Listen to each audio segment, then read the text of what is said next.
It seems there is something to fix every time we arrive at the ranch after being gone for a while.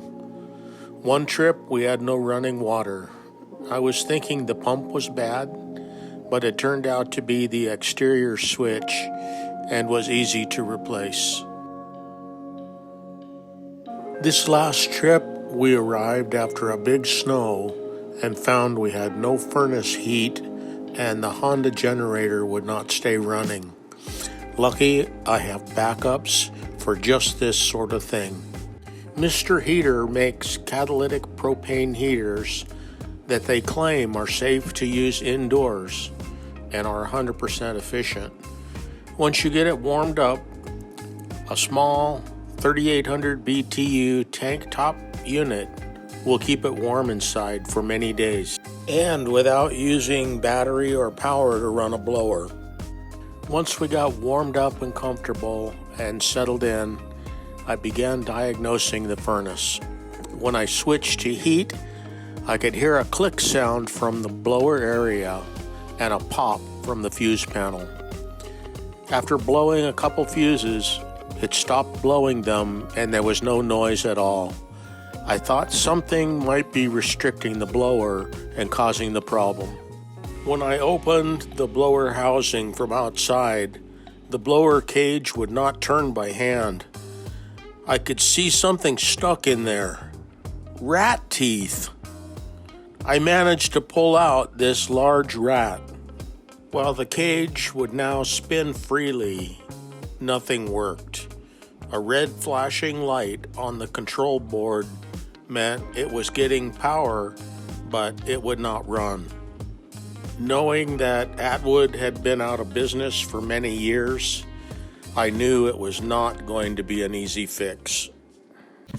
The rat problem was really discouraging because I had done so much work putting wire lath and spray foam to prevent them from getting in, but it hasn't stopped them. My next rat prevention project will be to get underneath the trailer, and I believe the heater ducting is connected with like dryer hose. The soft material, I'm going to replace it with hard metal ducting. I looked closely at the controller board and saw no fuses or burned components. The sail switch, the flame sensor tested good. I suspected the controller board, but had no way of testing it, so I found an aftermarket board on Amazon, but after replacing it, still nothing worked. The next thing I looked at was the thermostat. I found a wiring diagram online, and I jumped a power wire to the call for heat wire from the thermostat, and the blower started, and then the propane fired up normally.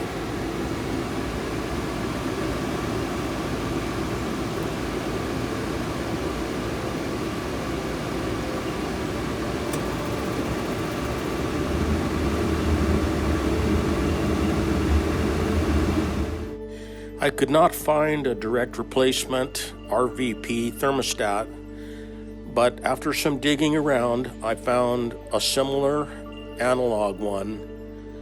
I had to figure out how to wire it as none of the colors matched up with the old one. So I got the furnace back up and running for not too much work and very little cost. Next repair was the Honda 3000 generator that would not run right. The stepper motor was acting up and the carb pulsating. Rather than buy the individual parts, I found Amazon had a brand new carb, including the stepper motor, for about $30. I bolted it on, figured out the new style wiring, and it started right up. The Honda has a lot of hours and years on it, and as it needs more and more of my attention, I have less and less time to give it. So I got a new Harbor Freight super quiet inverter, dual fuel 5.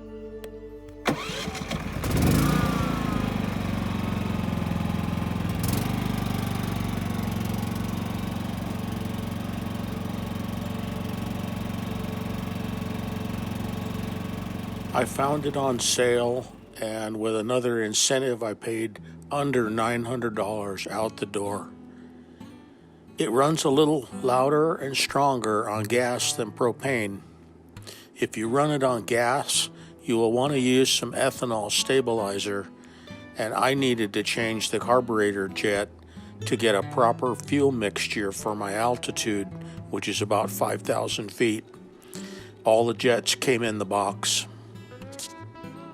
When I originally wired low voltage to things like the water pump, there were no standard connectors, and the appliances often came with bare wires. I had originally used XT90 connectors from my radio-controlled drone collection because I had plenty. They were polarized and rated for 90 amps, which handled the large LiPo battery loads of heavy drones. However, things changed over the years. Since I keep backup devices on the shelf, I want to have a simple standard changeout when they fail.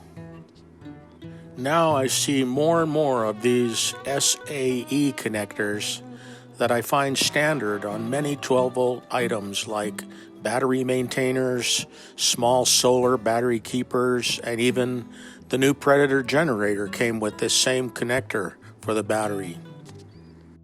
I ordered various versions of these connectors. I'm not quite sure what the amp rating is, but I found some with 10 gauge wire, which I believe is rated for 30 amps, and with 30 amp inline fuses, and I will change out all of my low volt connectors to this style to standardize my system. I have a lawnmower battery that I keep charged with an SAE connector, and I can use it to start a dead generator, charge my tool batteries, run a work light, etc. I even use these for my trickle chargers for vehicles that sit, and they even make a polarity changer in case things are wired wrong.